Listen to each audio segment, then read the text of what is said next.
Thank you very much. I'd like to welcome to the stage Mr. John Maupin. Bring a leg,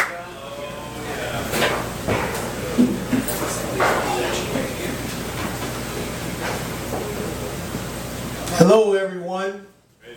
It's great to be here with the Air Devils Inn. I've never been here before. A friend of mine talked me into coming, and he actually asked me to come last week, and I skipped it, so I had to take a nap. So I'm here this week. I decided not to take a nap.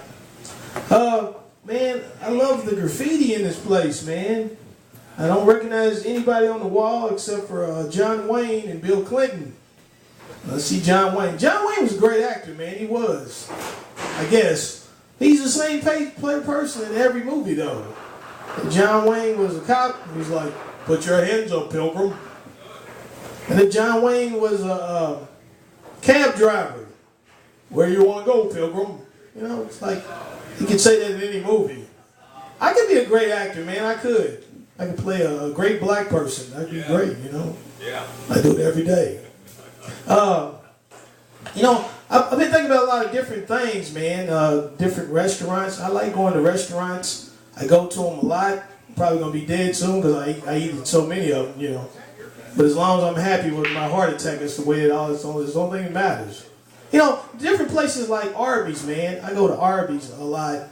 And Arby's, you know, they just have this weird thing that they do. When I go through the drive-thru, they always want to tell me when I get my order, they said, you want to just pull over to the side and we will bring your food out to you. And there's nothing wrong with that, you know, but I thought maybe there had to be a line behind me first before I actually had to pull over. It's like nobody behind me, you know. You just want to pull me out of line for the heck of it, okay.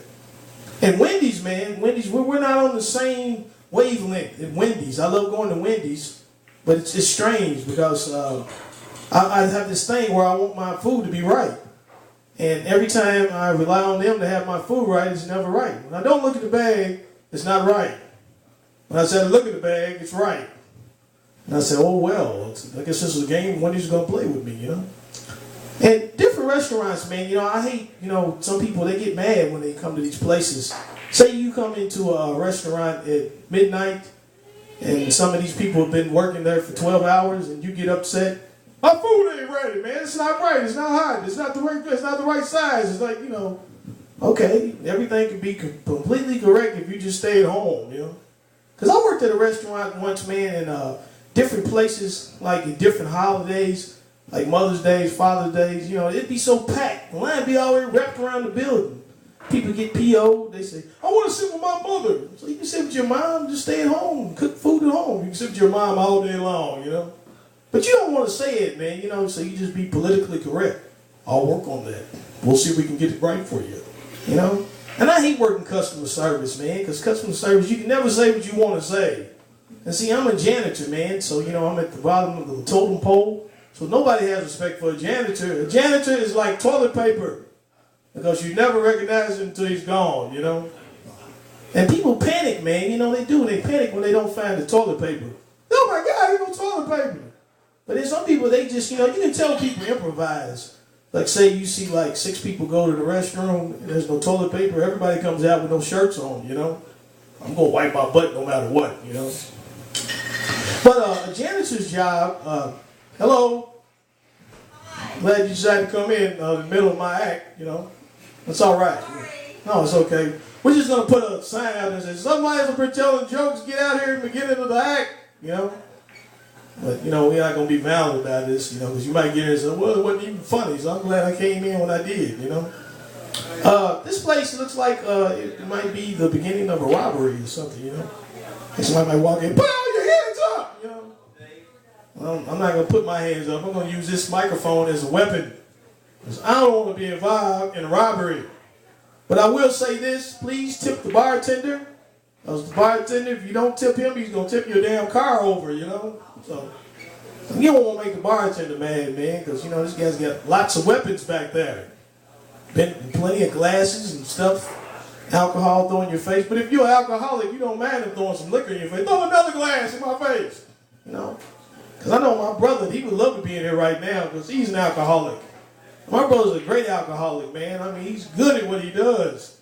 He's been doing it for 25 years. I know he's got to be at the top. And when, you know, the thing about my brother, man, you go over his house and he does strange things. He's not ashamed of being an alcoholic. He'll go up to you and he'll say, look, he'll show you, this is where I got my DUI in 1993, and this right here in 2005, and I'm working on one in 2015, you know. He had plaques on the wall. You're not supposed to be happy about being an alcoholic, you know.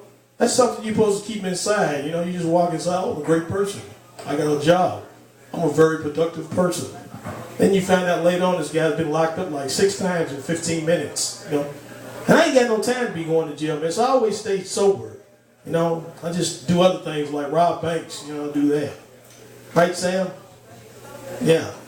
I wouldn't even tell you if I rob a bank anyway, but if I'm going to rob a bank, I'm going to do something smart. I'm not going to be like those dumb criminals. They always get caught on tape and they on YouTube. When I walk inside a bank, first thing I'm going for is not the money, I'm going for the camera.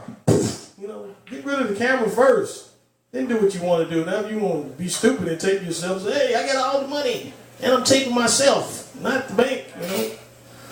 So, look, I'm going to go ahead and end this. We're going to get some more talented people up here because I'm not very talented as a musician, you know. I wish I was a musician, man, because, see, when things are not going right, musicians can rely on their guitar to hide what their emotions are, you know. Just like people out here not laughing at my jokes. If I had a guitar, I could look down at my guitar and say, oh my God, I don't know why I got up here. They can just keep on referring back to this. But see, when you're a comedian, man, you got to look at the crowd. So if you're not doing great, you guys say, oh my God, those people are looking at me like I'm stupid. You know, it's all right. As long as one person like this guy right here is doing right now. Like, I can't forget, I'm not in love anymore.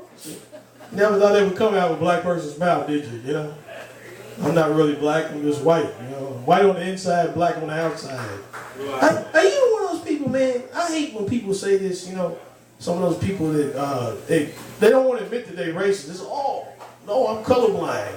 If you was colorblind, it means you'd be running a whole lot of lights out in the street. Hey, what's wrong with that guy, man? Why do you run like? He was colorblind. That's what happened. Have a good night. All right.